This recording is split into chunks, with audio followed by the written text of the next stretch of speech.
Hola amigos, qué gusto saludarlo desde el autódromo de Monza, aquí en Italia. Yo soy Marco Barbanera y conmigo Austin Knight. This is all the Spanish we're going to get from me tonight.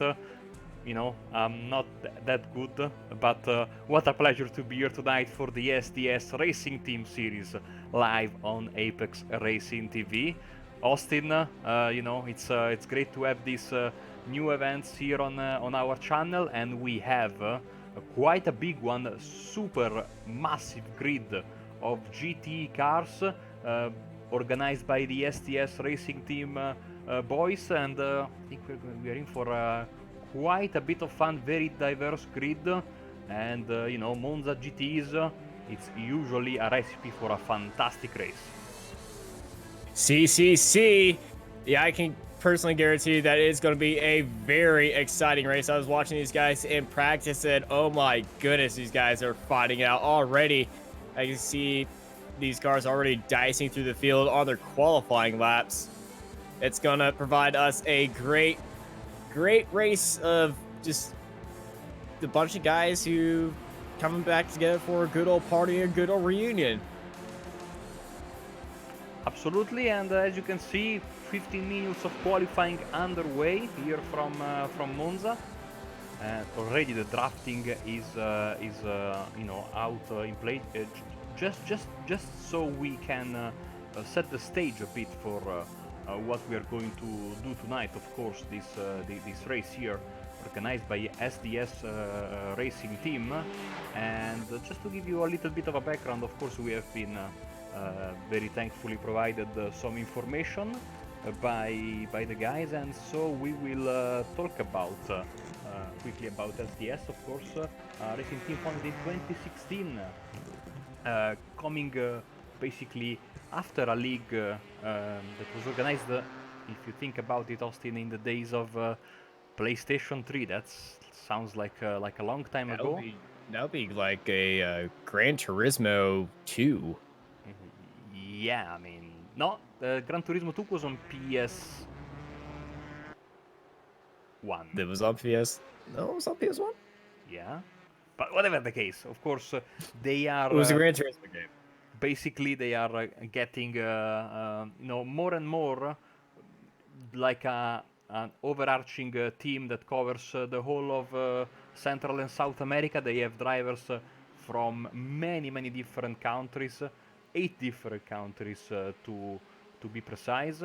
And of course, they are putting together not only teams a team in the and for the endurance series, but also and endurance races, but also, of course, competitions like NASCAR Skip Barber, the GT series, of course, GT3, etc. So building together a community where everyone can thrive and become, the best that they can be, and also having fun together, which I think is the best recipe possible, especially in the world of iRacing, which can be very tough, Austin, to move your first steps into. As you know, it's a bit confusing at first, but yeah, these guys are doing a fantastic job, and let's see tonight how these guys are going to race it out for us. Again, 10 minutes left in qualifying, so let's see. So far, Austin, Nicolas Rosso is the provisional pole sitter in front of Fernando Borda. Look at that gap, 0.022 and 0.060 for Paulo Munoz in third place.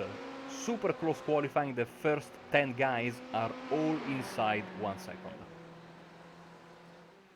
Yeah, this is a very competitive field. Top 11 within a second of each other are currently riding on board with Cal Quinn as he's coming down the front straight in a lovely Ford GT. And by the way, we just had an update in iRacing earlier this morning, which slightly changed the BOP as Paulo Munoz is coming around the final corner in his Ferrari. I tell you what, let's bring up the car manufacturer also so we can have an idea. And it's a very, the Ford is the car to beat, but as Paulo goes quickest in the Ferrari, Today it has been stopped a bit. I will tell you in a second. I'm going through the release notes for the race. Sorry, for the update that we had on iRacing today. And yeah, the Ford I think got a penalty of 2.5 kilos, whilst the Ferrari has been has had his weight reduced by 5 kilos. Let's see, no changes for the BMW nor for the Porsche. So basically, yeah, the Ford is heavier and the Ferrari is lighter. And the Ferrari is sitting here on pole, which is going to send the Tifosi into a massive frenzy. Ferrari on pole here at Monza by 4/10 of a second. Paulo Munoz just absolutely blitzing the field right now. But seeing this amount of Fords on the grid makes my American heart very happy. Oh yeah, I mean, I'm a big fan of the Blue Oval as we are following Julian Longo is up into 8th place now, very brightly liveried orange Ford. You can spot, of course, some very similar liveries. Of course, most of these guys working together as Ignacio Rodriguez goes up into second, working with the same team, of course, being part of the SDS family. But something that I love about covering this championship from other parts of the world, Austin, is not only that you find some drivers that sometimes you cannot find in the usual SOF races because of time differences, for example, but also you get to see these beautiful liveries that you don't normally see during normal competition, and some of them tonight are absolutely fantastic. Yeah, we're looking at this DC shoes car from Nixon Montero Ugade. And I'm just loving that paint scheme, right side pink, that it kind of flips over in the middle of it, and it's just a very beautiful card to just look at. Here comes Ugalde then on the start-finish line, and he jumps up to 8th position. Paulo Munoz is going for his out lap. Of course, Austin, with the new tire model, you need a bit of time to get these tires into proper temperature, so it's not as easy as going in and out and trying to go for another lap. As we see, Christian Eisler is improving in the third sector, as he has to dodge a very slow Ferrari that was Paul Espina. That's gonna hurt his lap time. Yeah, he had to slightly the entrance, and as you can see, the fourth sector yellow, therefore he is not improving, and the fifth and final sector, well, it's good enough Oh, for second Eisler. place, but I think he could have had pole maybe without that, dodging maneuver. Definitely. Into the wall goes Longo. Oh, look at this car! Oh yeah. Witness me. I mean, Witness. you could basically comb your hair and brush your teeth and everything else just by staring at this car.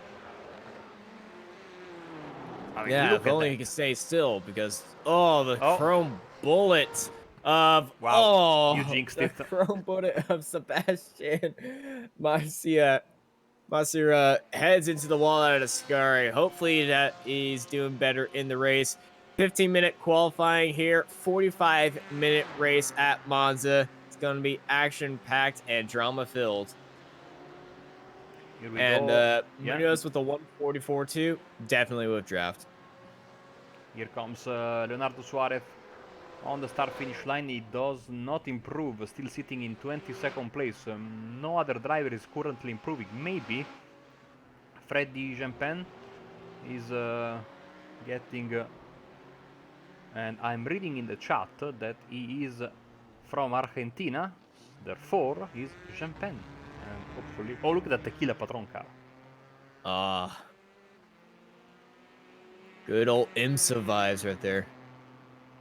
Of course, you know, Austin, for sure that, as I said, this championship, this basically team, and of course this organization drivers from 8 different countries, including Argentina, of course, and the very very close bond that Italy and Argentina have and have had over the course of many years. Always for me special when I get to call the action on some driver from that beautiful country. And also, as you know, I'm a big fan of Turismo Carretera, so there's that. Yeah, you and I share our fondness of Argentinian racing series.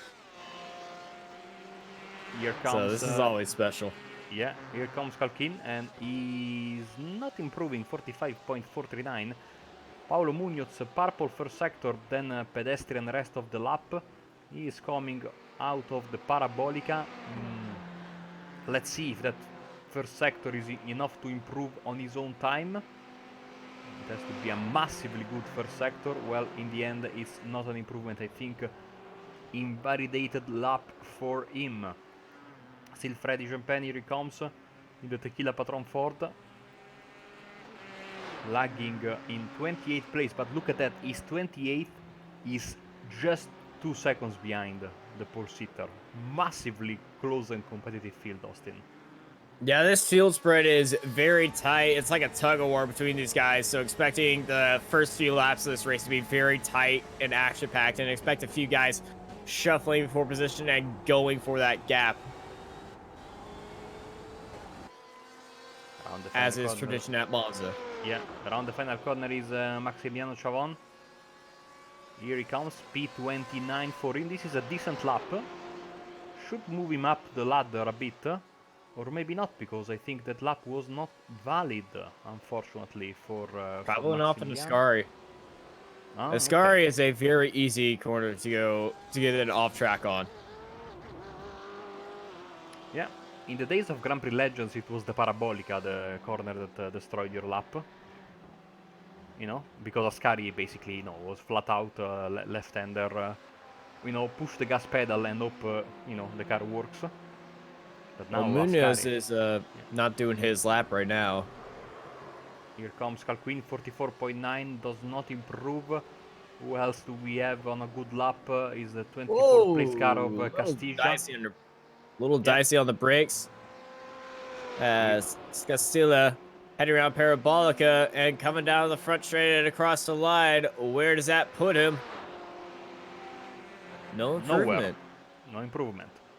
Sebastian Maceira also with the best leave. I mean, it doesn't even have the number on that. That is like fresh from the factory, basically. I mean, no, well, should be carbon fiber if it's fresh from the factory, but we will ignore that for a bit. I mean, didn't even have time or didn't even want to put the stickers on that car, and I 100% agree with this decision, because that is a thing of absolute beauty. He's riding into the gates of Valhalla all shiny and chrome. And yes, I'm going to be quoting Mad Max for the rest of the today, just watching him. Suarez jumps up to 20th place in his BMW. No improvements from Eisler there. Let's see if Hervé Galli is going to put something better than 25th on the grid. Just 5 seconds left, so he will go for another round. And everyone else. The one thing about Galli, I've noticed about Galli, all of his laps, he's been doing a damaged front nose. Oh, you are absolutely right. Huh? Maybe he didn't notice it, or maybe doesn't want to. Does he notice it? Let's run on board, see if he actually notices it. No. No, because and of course, in a track like Monza, that's the one thing you really don't want to do. Oh, and look, Paulo Munoz was improving on his pole position time, but went wide at Parabolica, dealing with some traffic. That's going to be it for his qualifying. Here comes Ignacio Rodriguez Fredes on the start-finish line. He will not improve. And other drivers coming. Pablo Ferretti also. Around the final corner. Last car of the top 20. Here he comes. And no improvement. No one is improving. So the track really like saturated almost, Austin. And no one is getting anything better than what they had. Because I believe most of the times are done in a heavy draft scenario. Because Munoz with that 44-2, and then Ralston with that 44-5 is so close to each other, but these are all done with draft. And now that all the cars are hopping off, everyone's done their quick lap. They're doing themselves a favor and not providing a drafting opportunity for anyone behind them. So that was a play ahead for those guys. As Gallo comes across the line, no improvement. Hopefully, he will do better with a non-damaged front nose. One would hope. By the way, this is JF Karinji, and he is one of the higher ups, and actually is from. Oh look! Oh no, the nice flags that are here on the website now, and JF is from beautiful country of Venezuela. As qualifying is over, and we are just about ready to give you the starting grid. Who's left on the track? The parked. We got yeah, we got Secklin still doing his lap right now. But yeah. Well, he just murders that corner, and now we're out of qualifying. Yes, we are, and now gridding for the race, and time to go through the starting grid for this race. Where are the drivers? They are getting ready to grid, of course, rolling start, so we have time. La grilla de partida. Resta carrera in Monza. Here we go then. This is not the starting grid. Haha. Ole. Drum roll, Third time's a please. charm. There Let's we go. go. The alternative grid we have today, with, of course, in pole position is Paolo Munoz in front of Nicolas Rosso in second place, then Christian Eisler, Fernando Horda, Ignacio Fredes, Juan Rivas Prea in sixth, Federico Montini in seventh, Horacio Calquin in eighth place, then Julian Longo and Nixon Ugalde will start from 10th place. Then we have Juan Landini, Guido Procaccini, Franco Stier, Francisco Montini in P14, JF Caringi in P15, Pole Spina, Maxi Cerella, Alfredo Cabrera starting in P18, Sebastian Maceira in his beautiful Chrome Ford in 19th place, Pablo Ferretti rounds up the top 20, then Leonardo Suarez, Cesar Santos, Fernando Zakarevics in P23, Rodrigo Castillo in 24th, Hervé Galli in 25th, followed by Leonardo Cori, Waldo Secre, and Freddy Gempen in 28th. And then we have Maximiliano Chavon in 29th, Damian Bejarano in 30th place, Marcelo Hernan in 31st, Gonzalo Guardia, Daniel Primera, Francisco Ianiselli, and he is, by the way, from Panama. Wow, first time I found an iRacer from Panama. That is absolutely great. Jonathan Almenar, Gaston De Fazio rounds up your 36-strong grid. And they're just starting the formation lap right now to go 45 straight minutes here racing at wonderful, historic Monza, but not the historic layout, the normal GP layout that goes on right now.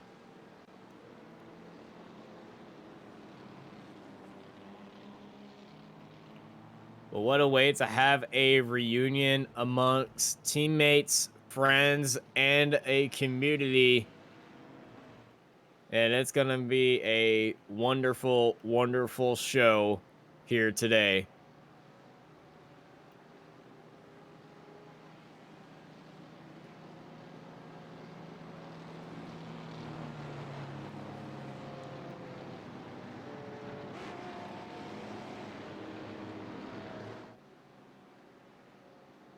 So Porsche safety car starts to lead these guys all the way up into the Parabolica.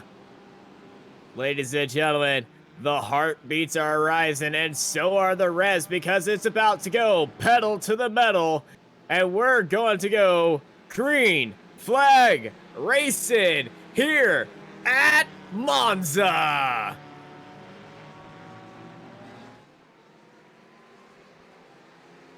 And it's a great jump by Munoz, and Rosso has had a very bad start. He's already dropping back. The battle for second's already beginning as these guys are going too wide for the SDS reunion.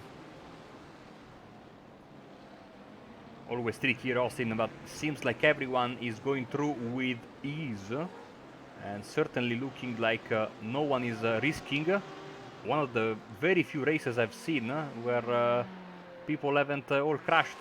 Oh, wow! Oh! Around goes Procaccini. He's in the gravel trap. I think he's the only one involved in something. As we go back to the leaders. There's a few cars spun around. Oh my Oh. goodness! That was a 3-car collision. 2 Fords went up into the air. Number 1, Nixon was involved in that beautiful DC Shoes car. And he was the one that went flying up the air. I think he's going to have suspension damage as well. But these guys took a massive hit. Let's get a replay going up right now.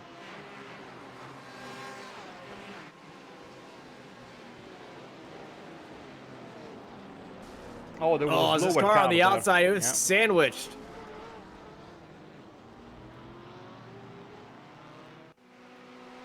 Oh dear, massive wreck. Oh my goodness. Coming out of the scar, and cars all over the place. Right on board, all shiny and chrome with Sebastian Masiro as he navigates his way through that minefield. What a move by Sebastian to jump up 13 spots, and I believe most of those were in that little complex. Is that Julian Longo? Let's just see what happened here. Oh my goodness. Oh, some hard hits. And Sebastian just carves his way through there. Let's see it once again from his own board. Here comes Sebastian, you can see. Sees the impressive part is, on the entry to his car, he was battling side by side already. You just see there, and he didn't lift. No, he left the carnage behind him.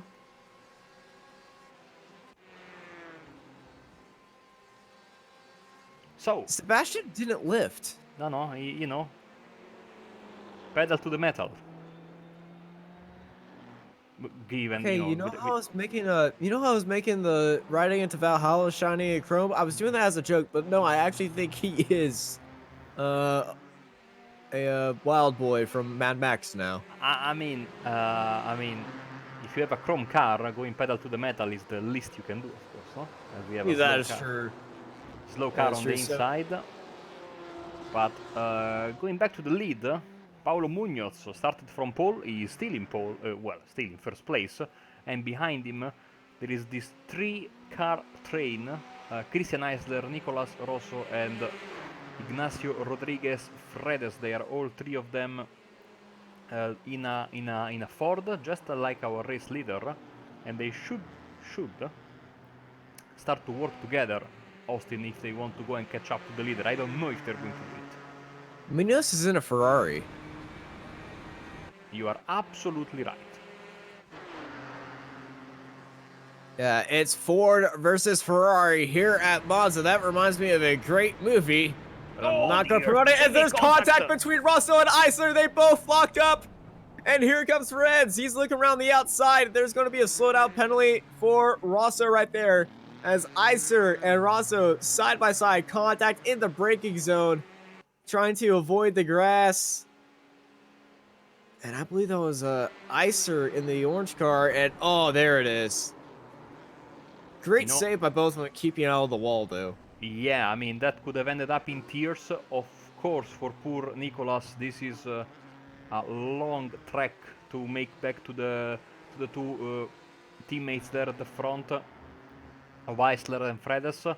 And this, of course, helps a bit more Munoz, because, you know, this has slowed down the guys behind him significantly. Let's check in with the rest of the field and see what's happening here on the outskirts of the top 10. Leonardo Suarez is leading the way in 10th in this little group with JF Caringi in 11th, and Pablo Ferretti and Hervé Galli, they are all together, and that front end of that BMW now looking better compared to qualifying. Yeah, Galli and that BMW with that clean nose now. Definitely much faster than what he was showing at qualifying. Currently sitting in 13th right now as Karinji goes a little bit wide. And here comes the Beamer of Galli. They're going to have a drag race Monza style heading up into the Parabolica. Here we go on the outside. Is not fighting it, is JF.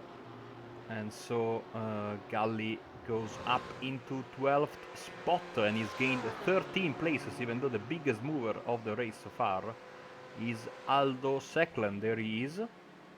He's gained 19 places.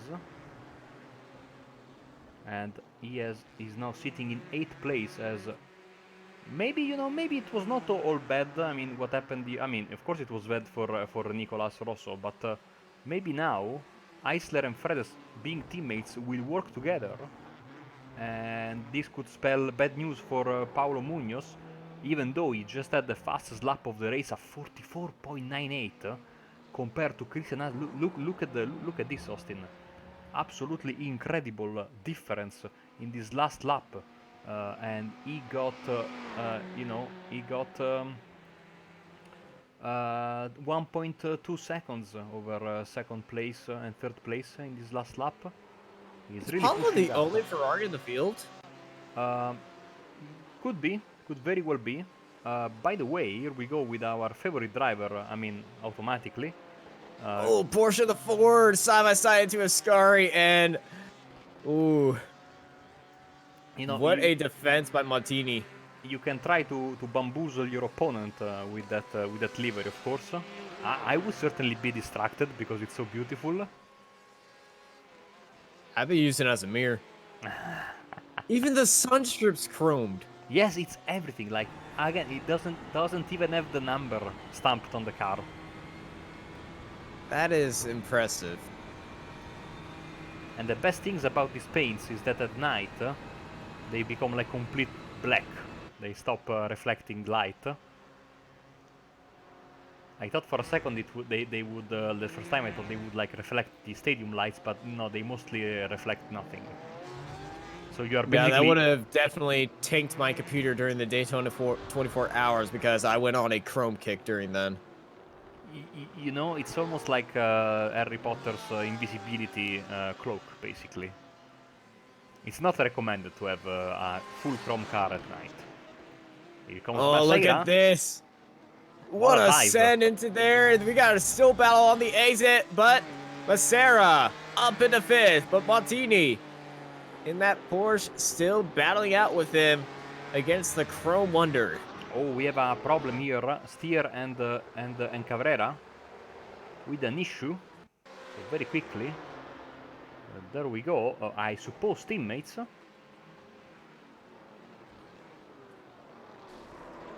Maybe. He's just turned in on him. Even though the 25 has a default paint, so tough to know for sure. But yeah, so Montini went past Maceira at Ascari, previous lap. And now Maceira got him the favor back with his great... that was a very, very... it's late at night, so we can use words we cannot usually use. Very ballsy move, It's late at night, so basically me and Austin are in complete control of the situation here at Apex Racing TV. They leave us... Which is a good thing and a bad thing at the same time. They are leaving us with no supervision in these late night broadcasting situations. So yeah, we can do almost whatever we want, almost. Again, that's a good thing and a bad thing. It's a good thing for your entertainment, a bad thing if you're lead and have high blood pressure. So, lap 6, 10 minutes in, 45 minutes in the race. Now, you can check, Austin. I can't, unfortunately, because otherwise it would be very amateurish and there would be like, iRacing graphics all over the screen. Maybe you can check in the info panel if there is a limit, if there is fuel capacity limit, because this 45 minutes usually is the IMSA race distance. So possibly they will have to stop, but I don't know, because if the tanks are not limited, I think they can go all the way. So maybe you can check that for us. Yeah, it's a 14.2 gallon fuel tank for the Ford. I don't believe it is limited to my knowledge. Problem for Gaston De Fazio. Nope, it's a 55% fuel limit. Shows you Beautiful. how experienced I am in driving a Ford. No, because you use liters, because you are forward-thinking American. Yes. Just went straight. And I think went home, unfortunately, Gaston. So Austin promised us a song if he was to win the race. That sadly will not happen. Thank you, because if I did sing it, we would get sued by Disney.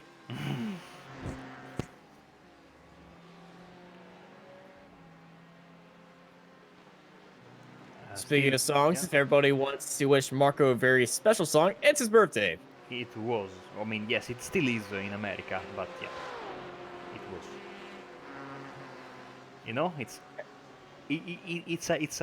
a how can I put it? It's a you know, charming 4:34 in the morning here right now.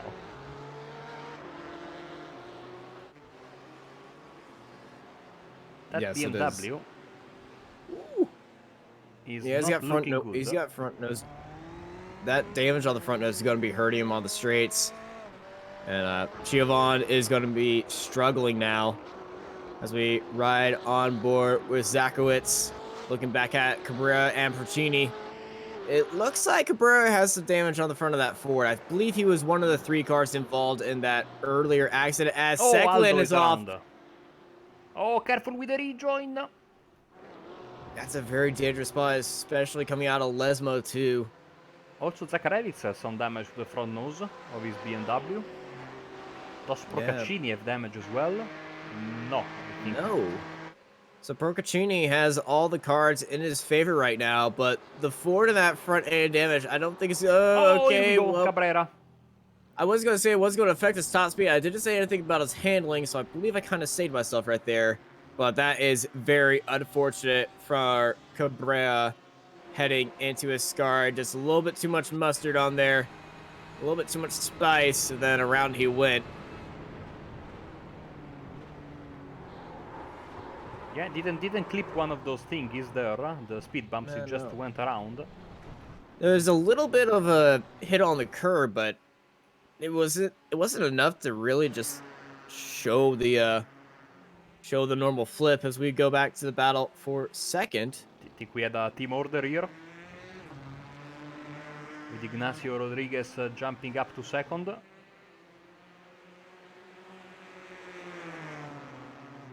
And Ignacio is faster than New Moment. Oh, as our event viewer is exploding. I believe something may have happened in turn 1. Let's see, Rodrigo Castilla maybe had an issue. And maybe running together with Horacio Calquin. Well, already, this is a 4-car battle, gaggle, Oh, and dear. oh! Teammates made contact, unfortunately. And that was Horacio Calquinia, basically, so there was a massive, everyone slowed down significantly. Unlike lap 1.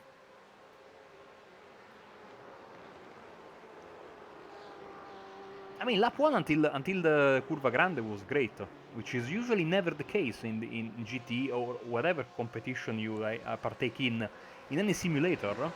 You know, usually the prima variante is where everyone crashes.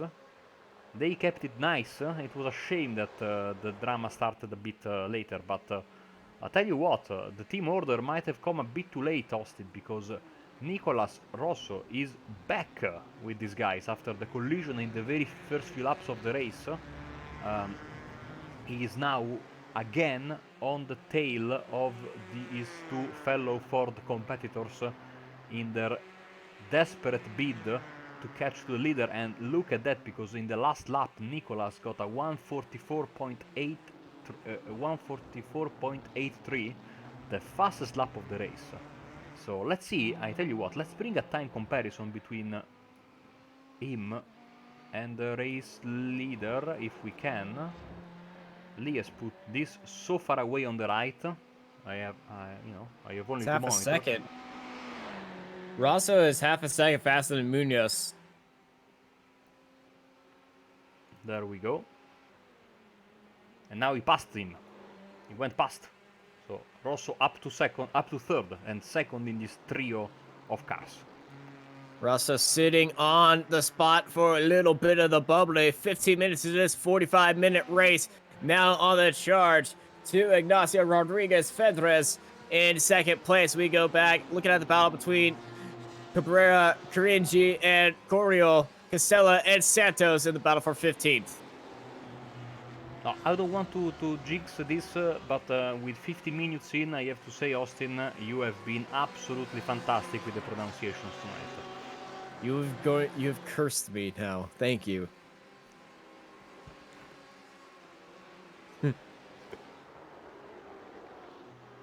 Oh, Galley's been overtaken right before Parabolica. May have had a bad exit coming out of Scari.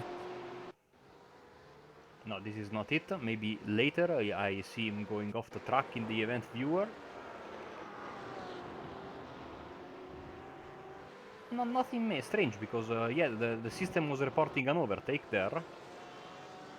Oh, by the way, let's check in with the weather very quickly. Ooh, that was a little bit dicey on the exit. Ooh, and I tell you what, he's coming back at him. Here comes Yeah, Eisler. Rosso had to check up onto the exit. Fredes went a little bit wide, got into the sand trap, and he had to pretty much tap on the brakes, pump up, but Rosso's now attacking back, swinging around the outside of Eisler, and now he's back at third and back in the draft of Fredes in this lovely 20 degrees centigrade air at 25 degrees road temperature. Partly cloudy in the sky, 63% humidity. It's a good old day to have a good old race. Yeah, it's not like Virginia the other night. Oh, that was not a good day to have a good old race. It was an exciting race, but if somebody says, "Hey, let's throw 100% humidity around a track with no lights, and let's make it towards sunset," you know, and a track that basically very small cars. A track that is basically a plain with trees. I mean, nothing else, and a little buildings here and there. It was very, very spooky. And then we switched to a very bright and sunny race at Mosport that night, which was A, very bright because there was no humidity. We were racing in a humidor. And B, we got so used to looking in the dark that we forgot what real sunlight looked like. And this is a real chance for Suarez now, looking down the inside, but he's thinking cautiously about it. He was looking, trying to sell the dummy, but Steyer was not biting on a Suarez. Oh, and Gonzalo Guardia is around. Oh, Guardia's around, and that wing is not straight. I have never seen a Porsche wing bent that way. I'm trying to tilt my head to make it look straight. I can't do that. That is a massive hit. He's got the 23 on him. Is there involvement with them? Yes, there is a big hit between these two, and he went. Oh. With that tire barrier, I do believe that tire barrier just being at the right height for that wing, it's just going to shatter that support. Not sure if it's going to meatball him, but he's not going to be happy in the straights now. Jonathan in the chat is pointing us towards Paul Espina, who is unfortunately 7 laps down. Connection issue. He just recently jumped back into the car, and he's committed to finishing this race, and he's trying to gain some positions from drivers who are in trouble. And let's see, hopefully he can get. Speaking of trouble, there are 2 cars stopped at the secondary chicane. That would be Liplin and Guardia. Yeah. They had another incident. Oh, yeah. There we go. Here comes the replay. So it's Champagne in the. Oh, it disappeared. Oh, Oh man, that was unfortunately, I think that was an even partially bigger hit. to blame with the connection because he disappeared and reappeared. Maybe the other cars disappeared for him, and all of a sudden he found himself with a Porsche in front of him. And here comes. Back to second. Here comes Rosso. Mm-hmm. Rosso looking down the inside. He ain't taking no prisoners. Sending it into Lesbo 1. They're still side by side. Heading into Lesbo 2 now. Rosso, Fedres, side by side, getting a little bit of elbows out racing. Fedres goes out into the sand trap, and here comes Eisler into the draft of Rosso. Behind them now, in the battle for third, side by side, as Rosso is flying away into Ascari. Man, what a comeback from the Team Orma driver. I have off the top of my head, I cannot find the translation for the word Orma in English. It's like the footprint. There it is. So yeah, Orma Racing has got some fans, and you can quickly spot these guys of the Team Orma because they have this brightly colored orange car. There are some other examples of Orma cars. There's three of them. Orma a very prominent car here on the grid. Another prominent car, as you can see, is Rosso and Eisler racing those proud sponsored butt kicker cars. Yeah. As I'm trying to spot their team, as they have it on their banner, but they're moving so fast I can't see them. As the Orma car of Steyer looking around the outside, but Swords of Steyer getting a little bit of elbows out right there. I mean, he put him back in the proper direction, so that is I true. take that is true. You know. Hopefully you turn me, I'm gonna turn you. Okay. You know. I'll let that one slide. As Rosso under pressure from Eisler. As we have two cars heading to the pit lane right now. Yeah, the floodgates have opened. Everyone jumping in, but now side by side between teammates for third place. Yeah, no one's seeming to get a jump on Rosso. Eisler getting past a surrendering Fedres. So heading to Ascari. Butt kicker is on the rear wing as well. Let's run on board with Fedres so I can just see the little small. Well, forget everything I said because Orma is basically a Orange machines. Yeah, it's like a word. It's a acronym. Acronym. Thank you. But still, no matter what, Orma. It makes sense. Orma in Italian means footprint. But it makes sense to have them orange machines because they are orange and they are machines.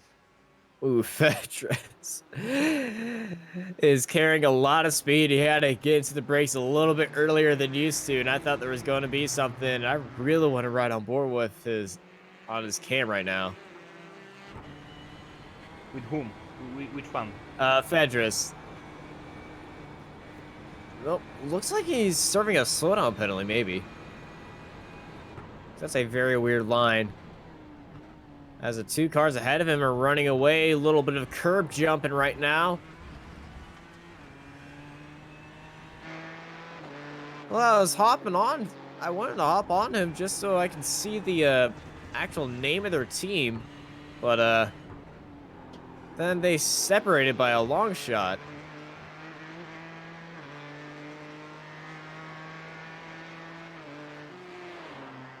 I can tell he's Colombian. No.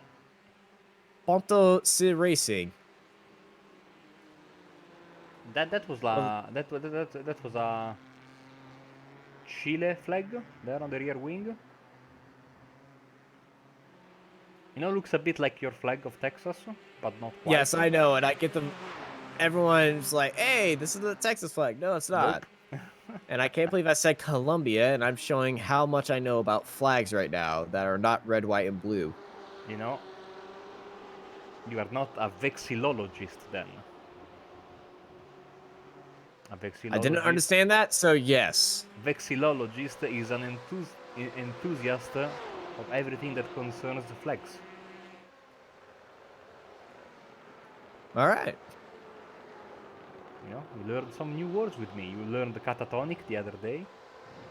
Now you learn vexillologist, which of course comes from the hobby itself, which is called vexillology. Overtake for 8th place, Galli and Steer. And here we go, Galli jumps in front. Procaccini was carrying a lot of speed right there, and he's just backed off once again, playing it safe. He knows it's a long race, and oh, a lot of wiggle coming off the exit right there.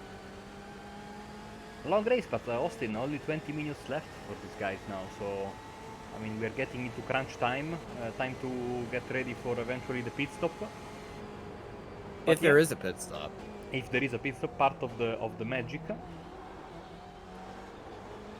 But not knowing it. There's some damage on that front end of that car, maybe, or maybe it's just a camera angle there, which is a bit weird. I don't see any damage on Procaccini's car. Might be the weird camera angle then. Yeah, because Procaccini is gaining a lot. Let's look at Castella. Oh, Castella with a nice move as Cabrera gave a lot of room to work with, but Cabrera had the speed on the exit heading into Lesmo to get back ahead as Procaccini sails past Steyer heading into Ascari around the outside. That's how it's done right there. Okay, they need to pit. Because here comes Ignacio Rodriguez Fredes. And I am very surprised that he didn't pit together with his teammate. Well, sometimes teammates, we saw this in the IWRL race last night where teammates both went into the pits at the same time and they both missed the pit stop. Sure, it didn't affect them at all, but since they're not in the lead by a mile like Munoz is, it's going to hurt them if they both go at the same time. So maybe a little alternating strategy is going to help them right here. And that's why I paint my pit crew bright magenta, so it's impossible to not spot them. You and the 5 other guys. It's true. I've seen about 3 bright pink cars as everyone is filling up the pit lane right now. Kyle Quinn has a little bit of damage, so he might use a faster pair right there. As Steyer's coming out in that wonderfully colored BMW. Austin, And Rosso is chopping out on Munoz. Purple sector 2. Remember, Austin, it's not pink, it's magenta. It's pink.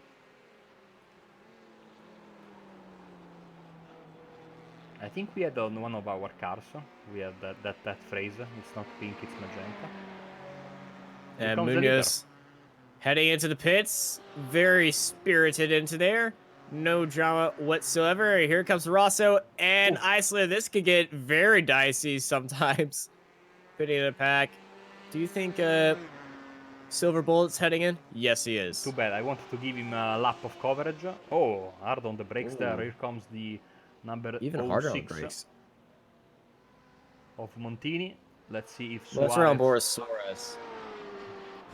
Suarez heading to the pits, so Procaccini is also into the pits. Fedres now, he went to the pits last time, but Munoz heading out of the pits right now. Let's see where Fedres comes out. And Eisler is overtaking Rosso on pit exit. Yeah. And here comes Procaccini.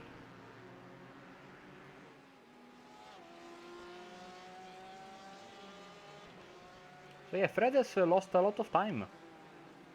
Yeah, he lost a lot of time. Must have been some of the traffic that was just coming out of the pit lane, heading into turn 1. There might have been a little bit of a held up right there, because coming out of the pit lane, it's Munoz, Eisler, Rosso, Fedres, Montini, your top 5, followed by Suarez, Procaccini, Galli, Montini, Macera, Steyer, Montini, your top 10.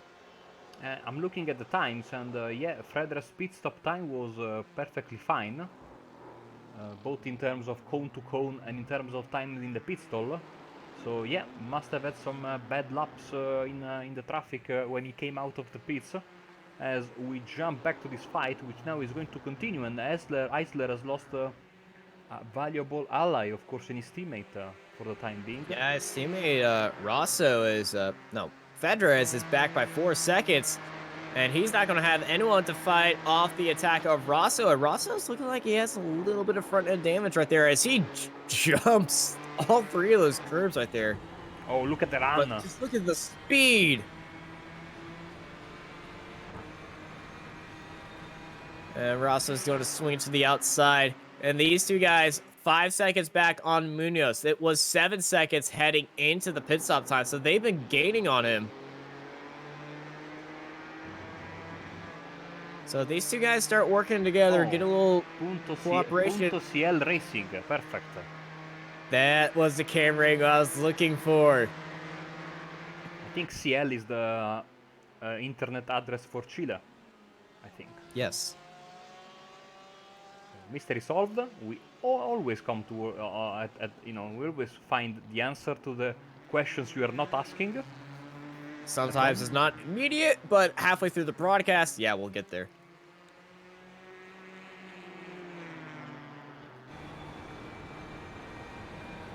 Eisler, little bit loose in the line. Here comes Rosso, all up in the draft, but not close enough to make a move. So I think they are going to start working together, using that draft to their advantage to try to catch up to the Ferrari of Munoz, who I do believe is the only Ferrari in the field.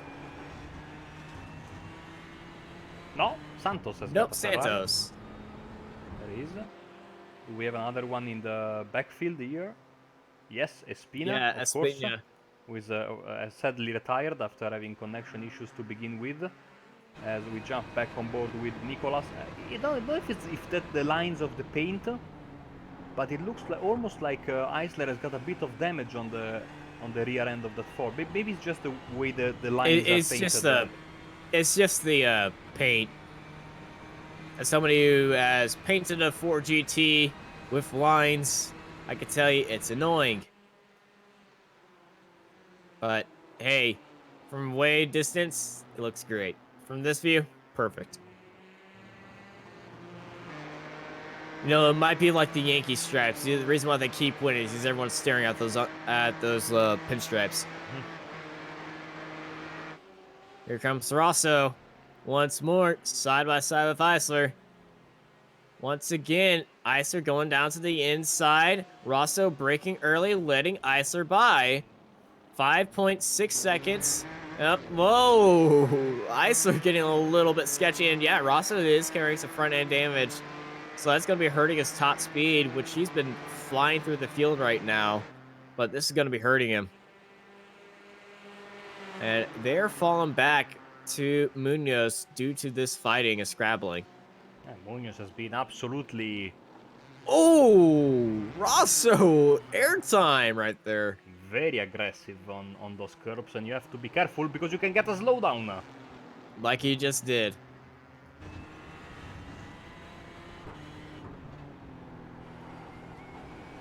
Painful slowdown at this point in the race, Austin, with only 12 minutes left, and now it's going to be tough. 1 second, 0.2 to cover back, and you know, draft is certainly not very strong with this car, so it's not going to be easy for him to come back.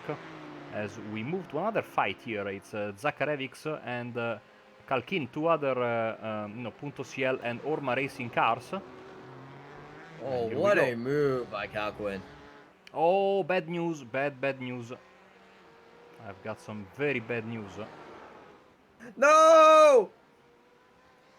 No! What happened to Sebastian? Let's see. I have a feeling I know what's happened right here. Wheel in the grass.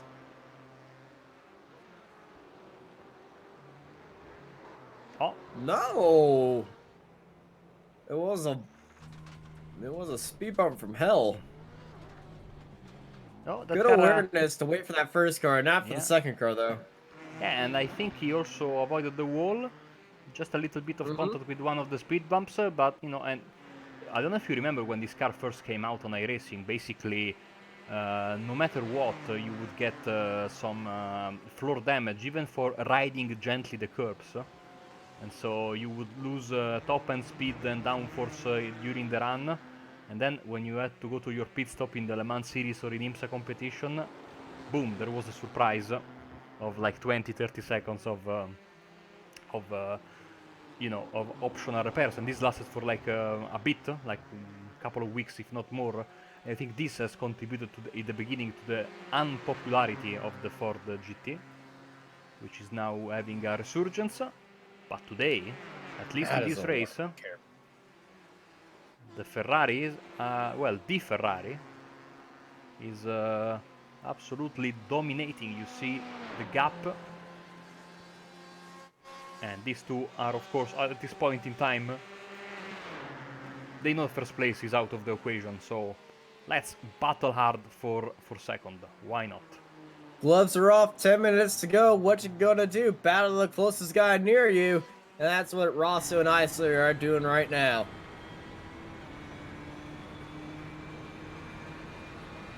Remember, whatever you do, you don't want to throw away that sweet bubbly that's waiting for you if you collide. I'm pretty sure everyone in the SDS community today is having a bit of bubbly, because it's a party right now, Yeah, honestly. we have been told it's a big party. Eisler going very tentatively. First of all, did you notice he lifted massively on the front stretch? Hopefully he didn't have any kind of miscalculation with his fuel, because that was a very big lift come the end of the straight there. Almost LMP1 like. I believe he might just be lifting just to let Rosso ahead and maybe see if Rosso can catch up, because we're looking at the relative right now. Rosso is catching up, but Eisler getting caught up behind the Porsche right there, and now that gap's 2 seconds. Rosso is out of the drive. Here we go. Here we go.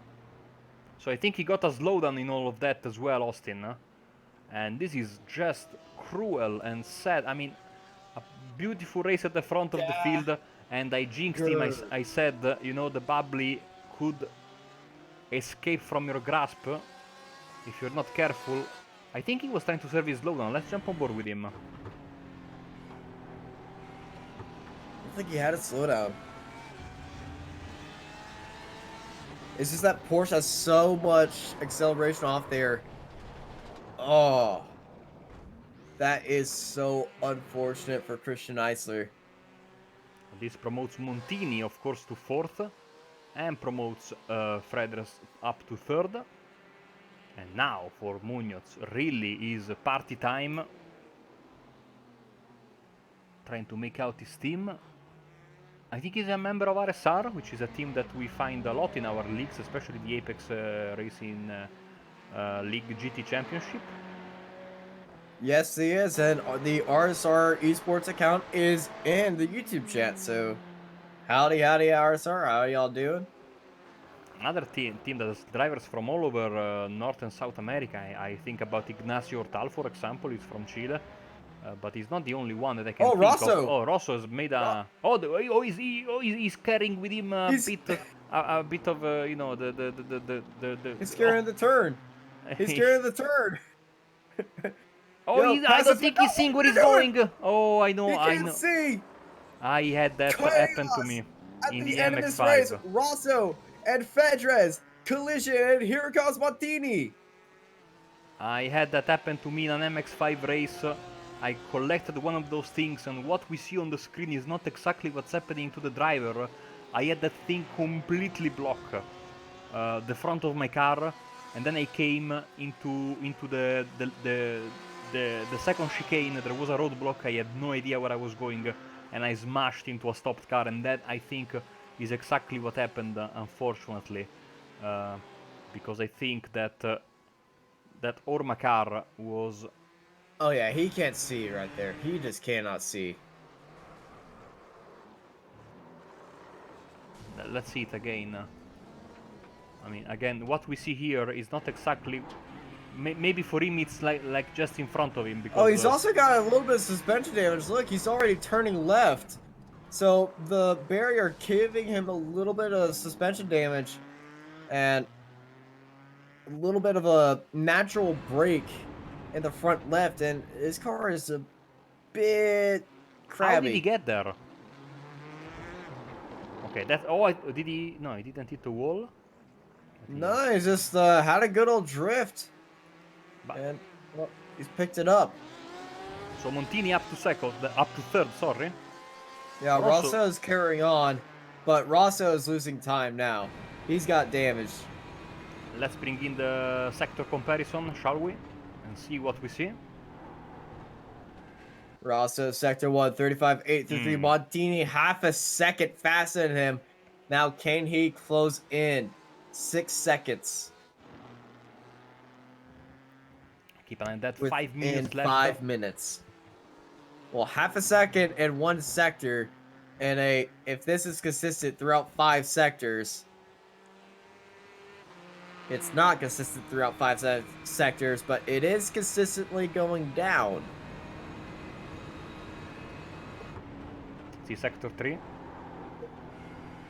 Sector 3, Rosso just has to be consistent right here and not make any more mistakes, because another small mistake is going to allow Montini a definite chance to put himself up into second place. And Fredes might be coming back despite all of his damage. In fact, he's gaining a bit on Montini in the draft, but you see the damage on that car is absolutely massive. And now 0.3 of a second, I think he is suffering through some of these sectors here, especially the first.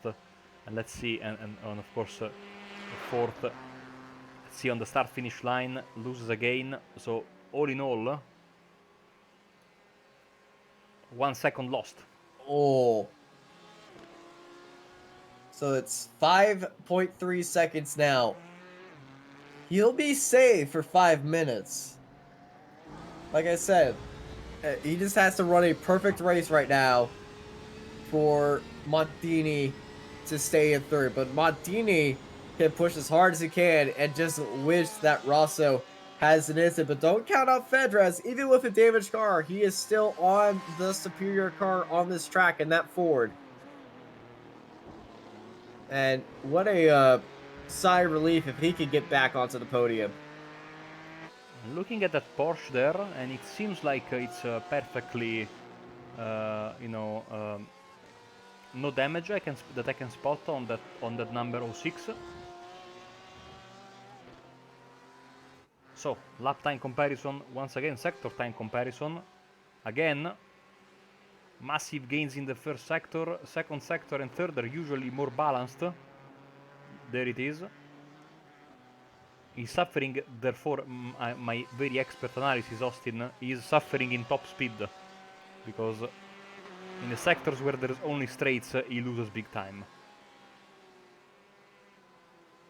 But he's not losing enough, he's losing... Oh, no, well, forget what I said. Expert analysis. Montini made a mistake, I think. Or maybe not. No, he did not. Oh, Ignacio Rodriguez.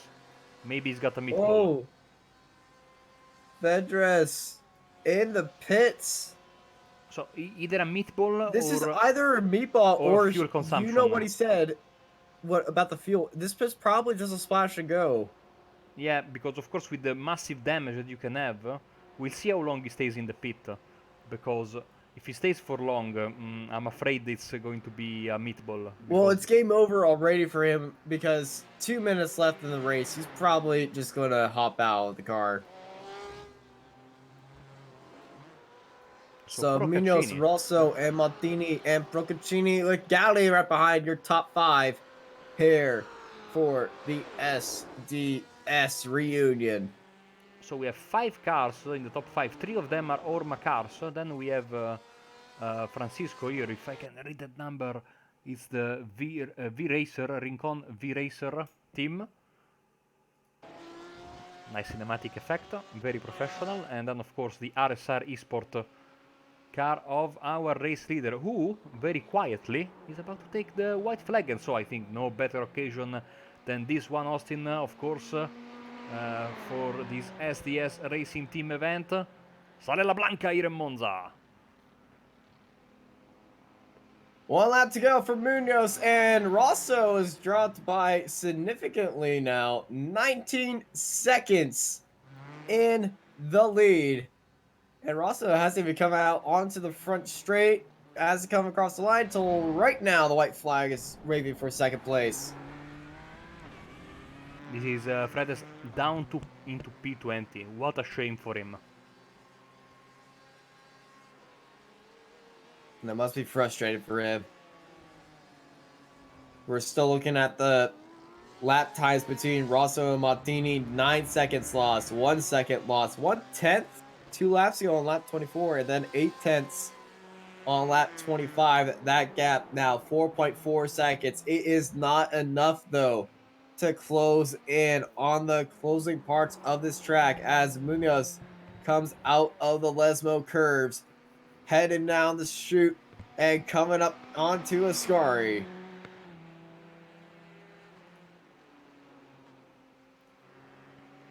We might have a last lap move here for 10th place. Here comes Maceira coming back after his mistake.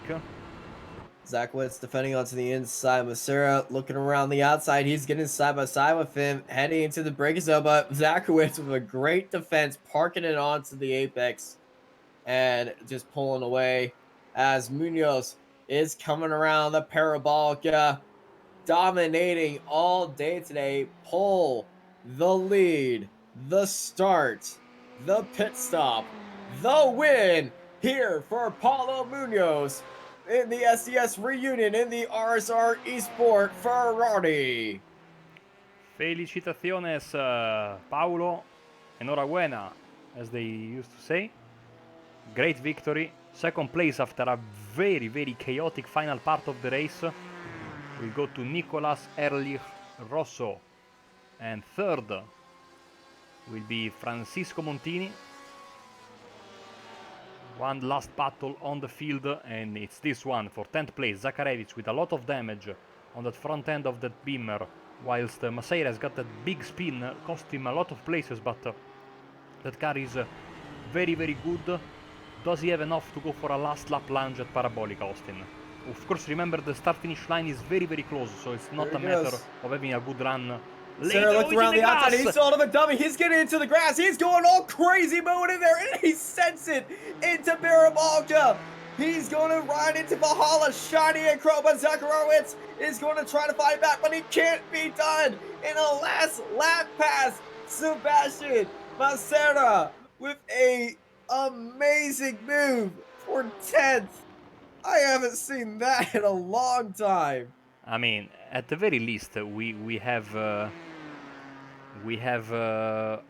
certain ability, a certain tendency to really spot quickly, even in practice and qualifying, the drivers who are going to give us a lot of entertainment during the race. Of course, with that chrome car, you cannot go wrong. That was a great sign.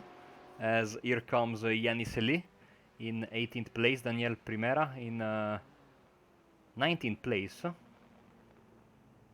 So, lamentablemente no está en primera posición, Daniel. That was terrible, and I apologize. I'm sorry. It was a bad pun in Italian and a bad pun in Spanish, in my broken Spanish.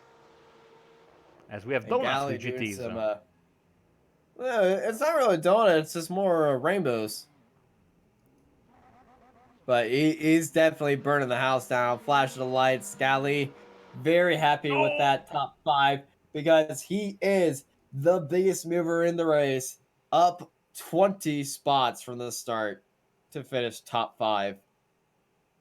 What a run for there. Let's run through these. Come on, Austin. I know you can do it. Pablo Munoz takes the win, followed by Nicolas Rosso. Francisco Montini in third, followed by Guido Pacini. Hervé Galli, Leonardo Suarez, Christian Eisler, Franco Starr, Horacio Calquin, Sebastian Marcia, Fernando Zakowicz, Rodrigo Estella, Pablo Ferrati, Cesar Santos, Federico Montini, Aldo Seclin, Alfredo Cabrera, Francisco De Sinelli in 18th place. He's followed by Daniel Prima, Ignacio Fedres, JF Cagini, Gonzalo Guardia, Freddie Lippman, Lando Corio, Maximilio Chivon, Damian Bernardo, Fernando Borda, Gaston De Fazio in 28th, followed by Paul Espina, Juan Ladini, Nixon Rigade, Maxi Sabrella, Juan Rivias Pereira, Juan Longo, Marcelo Cernan, and Jonathan Almar in 36th place. And sorry for the butchering of all the names. That's on Marco. You need to be brave. What do we have here? We have Jonathan Almar with us. Yeah, and I think that he is telling us that uh, Paulo will have the interview with us, the race winner. I'm trying to see if he can jump on with us and have a chat with. But first, we have Jonathan in the booth with us. Jonathan, how was that? Hey guys, I'm waiting for Paulo, the winner, to come in online. Um, so in the meantime, oh, Here's he's Paulo. in. There is. Yep. I'll let him talk. Marco, I'll let you take this for the race winner, Pablo Munoz. We should have Paulo with us. Hello, Paulo, and congratulations first of all. Oops, sorry. Hey guys, thank you very much. So it was a very, very tough race there at the front, but you were able to pull away pretty quickly. And then it was just a matter, I think, of holding your own and never looking back. And in the end, a very, very nice win for yourself. Yeah, I'm quite happy about it. I got a good start, and after that, I was lucky enough that Christian and I think it was Nicholas started fighting, and then well, I think many things happened. I think I'll have to see the replay too because I missed all the action. And of course, you were one of the very few Ferraris in the field. Of course, today in the update, the Ferrari got a little bit of help with the weight, and the Ford got a little bit of penalty weight-wise. But still, it was quite a sight to have basically the lone Ferrari in the top 20 or so with this absolute army of Fords and to a lesser extent BMWs trying to follow you. How was that feeling, to be the only Ferrari there at the front? It was pretty good. I've always loved the Ferrari and I've always used it. So I was kind of bummed about like not being able to use it for the first 3-4 races of the iRacing season because it just wasn't very good. And I was gonna race with the Ford today. Just at the last moment, I decided like let's go with the Ferrari. Let's see what happens, And it's decent now, so I think I'll keep driving it. Well, absolutely fantastic from you, Paolo. It's been a very, very, very, very good race from yourself. Before we let you go, anyone you'd like to thank? Yeah, well, you guys for streaming this race. You do a fantastic job. Also, the SDS guys. I don't know them personally. I got invited through Christian Eisler, but they seem very friendly, and I appreciate them accepting me in the league. And also, all my teammates are RSR and our sponsors. You can check them out at rsresports.com. Awesome. Thank you very much, Paolo. We'll catch you hopefully very, very soon. Bye, guys. And that was our race winner, Paulo Munoz. Then, Austin, commanding win there at the front of the field. It has been a very, very nice event to cover, and I think I can speak for you and cannot wait to do more of this in the future.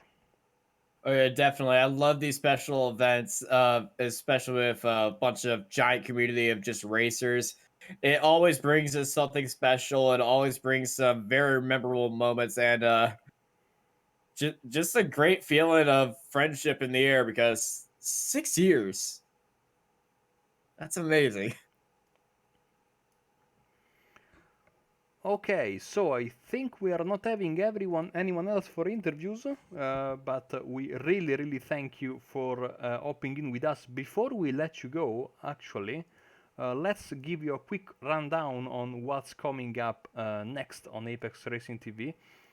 So get your clocks ready because it's going to be a lot of GMTs coming up for you. Well, we will start in just a few hours at 10:45 GMT the Acuta AOSC Super Series Round 10 from Belle Isle. I don't think you want to miss that, even though I think most of you will be asleep at the time, judging by the time zone.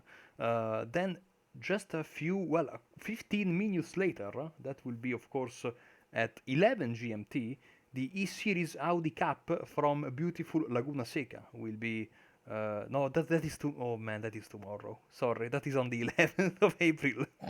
Okay, uh, and after that, at 1 GMT, 1 p.m. GMT on the 11th, Sim Racers Asia is back for round 3 from Snetterton, and then at 4:45 GMT in the afternoon, well, Ricmotech Road to Indy presented by Cooper Tires for another exciting round from the Indianapolis road course, and at 22 GMT that same day, that basically, yeah, 22 GMT of the 11th, you will have the Formula 3.5 Championship from a track that I think Austin likes a bit, Circuit of the Americas. That's going to be a great race to cover. Maybe we have an interview for second place. So as we wait for a driver in second place to jump in, we can also say that on the 12th we are going to have Aussie Mixed and Fixed from the Glen.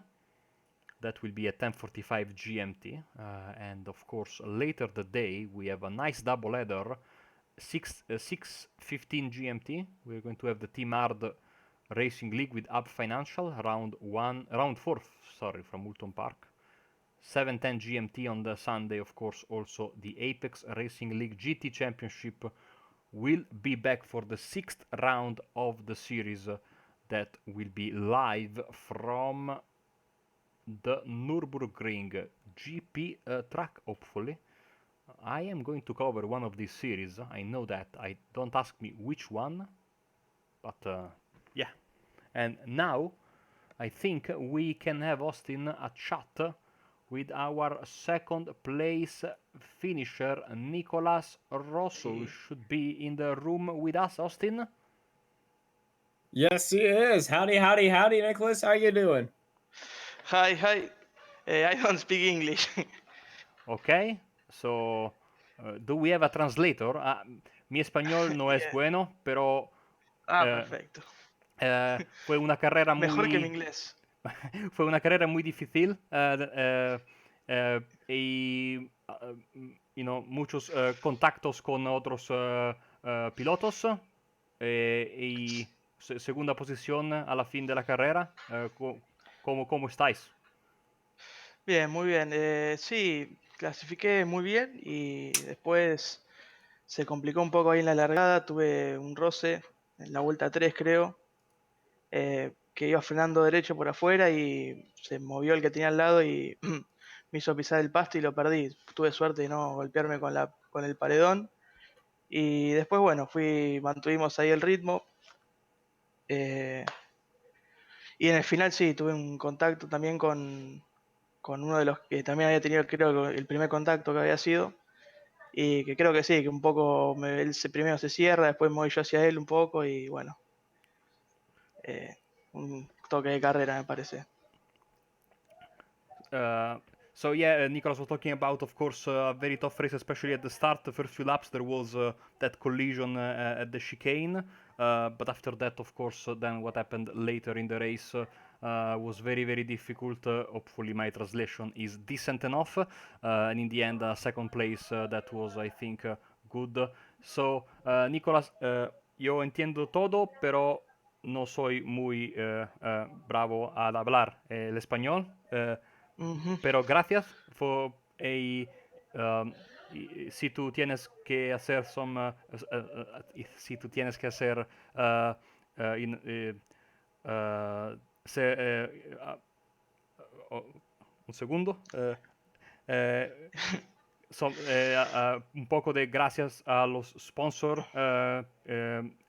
amigos, otros pilotos. Esto es el momento. Bueno, no, agradecer a todo el equipo Orma, que entré hace un año y estamos creciendo muy bien, trabajando siempre, practicando para mejorar. Gracias y buenas Ah, noches y a la próxima ya, carrera con nosotros. perfecto. Chao, buenas noches, hasta luego.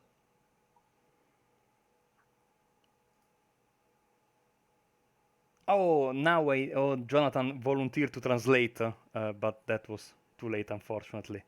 Hopefully, Austin Knight hasn't lost me. Hopefully, you didn't all, you know, started to cry at my absolutely terrible Spanish skills. Austin, are you I still believe the functioning? yeah, I'm here. I'm here. The capitalized help in the chat pretty much signified of my understanding of any of that going on. Uh, But it is frustrating because I understand everything, but of course, since I never talk in Spanish, I only listen to Spanish. Uh, I don't know what to say. It's not like English, which comes out, and then of course, this my brain was going crazy. Italian, English, Spanish all together. It's 5:25 in the morning, man. Cut me some slack.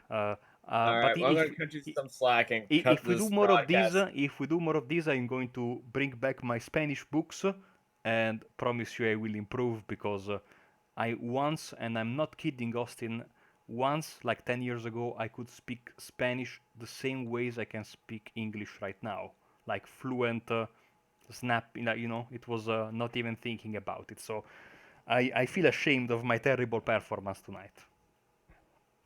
Hey, it's all good. It's not as bad as mine. So, thank you everybody for tuning in with us for the SDS reunion. Marco Bombonera has been giving you all the lovely camera views and graphics and everything here on your screen. And I'm Austin Knight, and I hope y'all have a good night.